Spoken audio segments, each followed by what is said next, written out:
ಈ ಒಂದು ಹೋರಾಟಕ್ಕೆ ಬೆಂಬಲವನ್ನು ನೀಡಿರ್ತಕ್ಕಂಥ ಸುತ್ತಮುತ್ತಲಿನ ತಾಲೂಕು ಮತ್ತು ಹಳ್ಳಿಗಳಿಂದ ಬಂದಿರತಕ್ಕಂಥ ಎಲ್ಲ ಮಾತೆಯರೇ, ಅಣ್ಣ ತಮ್ಮಂದಿರೇ, ಅಕ್ಕ ತಂಗಿಯರೇ ಹಾಗೂ ಮಾಧ್ಯಮ ಮಿತ್ರರೇ, ಆರಕ್ಷಕ ಬಂಧುಗಳೇ, ಅಧಿಕಾರಿಗಳೇ, ಪ್ರಿಯ ವೀಕ್ಷಕರೇ, ಈ ವಿಡಿಯೋವನ್ನ ನೋಡೋದಕ್ಕೂ ಮೊದಲು ನಮ್ಮ ಚಾನೆಲ್ ಅನ್ನ ಇನ್ನು ಸಬ್ಸ್ಕ್ರೈಬ್ ಮಾಡ್ಕೊಂಡಿಲ್ಲ ಆದ್ರೆ ತಕ್ಷಣವೇ ಸಬ್ಸ್ಕ್ರೈಬ್ ಮಾಡ್ಕೊಳ್ಳಿ. ಹಾಗೆ ವಿಡಿಯೋ ಇಷ್ಟ ಆಗಿದ್ರೆ ಶೇರ್ ಮಾಡಿ.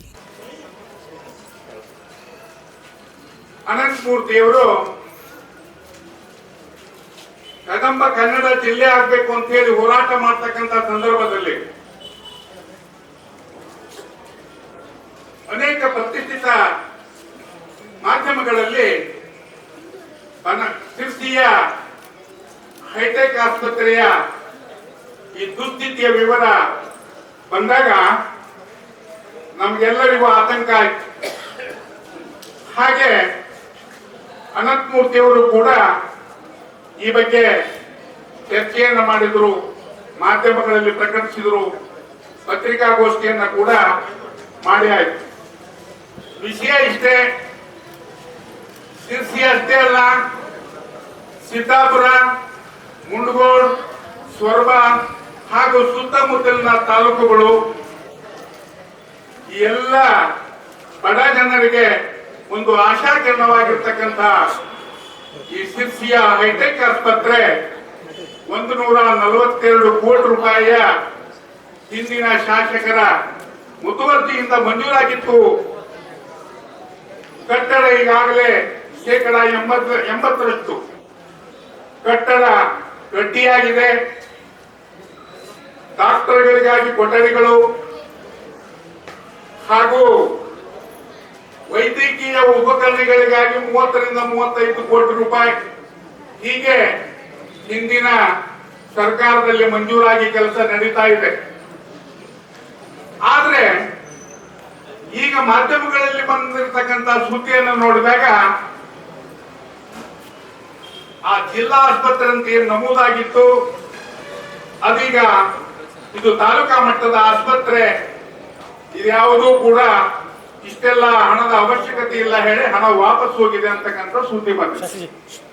ಹಾಗಾಗಿ ಇದನ್ನೇ ಖಾತ್ರಿ ಮಾಡ್ಕೋಬೇಕು ಅಂತಕ್ಕಂಥ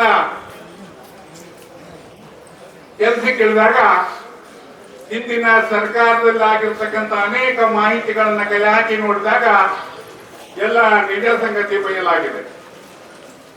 ಹಾಗಾಗಿ ಒಂದು ಕಡೆ ಸಿರ್ಸಿ ಕದಂಬ ಕನ್ನಡ ಜಿಲ್ಲೆ ಆಗ್ಬೇಕು, ಬನವಾಸಿ ಕದಂಬ ಕನ್ನಡ ತಾಲೂಕಾಗ್ಬೇಕು ಅಂತಕ್ಕಂಥ ಹೋರಾಟ. ಈಗ ನಾವು ಹೊಸದಾಗಿ ಏನನ್ನು ಕೇಳ್ತಾ ಇಲ್ಲ. ಬಂದಿರತಕ್ಕಂಥ ಆಸ್ಪತ್ರೆ ಕಟ್ಟಡ, ವೈದ್ಯರು, ಇಕ್ವಿಪ್ಮೆಂಟ್ಸ್ಗಳು, ಬಡವರ ಆಶಾಕಿರಣ. ಇವತ್ತೇ ನಾವು ಅನೇಕ ಘಟನೆಗಳನ್ನ ಅಲ್ಲಲ್ಲಿ ನೋಡ್ತೇವೆ. ರಸ್ತೆ ಬದಿಯಲ್ಲಿ ಕೆಲಸ ಮಾಡ್ತಕ್ಕಂಥ ಕೂಲಿಗಳ ಮೇಲೆ ಯಾವುದೋ ಒಂದು ವಾಹನ ಹರಿದಾಗ ಅವರನ್ನ ತಕ್ಷಣ ಶುಶ್ರೂಷೆಗೆಂದು ಎಲ್ಲಿ ಕರ್ಕೊಂಡು ಹೋಗ್ಬೇಕು? ಮಂಗಳೂರು, ಹುಬ್ಬಳ್ಳಿ, ಮಣಿಪಾಲದಂತ ಆಸ್ಪತ್ರೆಗಳಿಗೆ ಕರ್ಕೊಂಡು ಹೋಗ್ಬೇಕಾದಂತ ಪರಿಸ್ಥಿತಿ ನಮಗಿದೆ. ಬಡವ 108 ಗಾಡಿಗೆ ಫೋನ್ ಮಾಡಿದ್ರೆ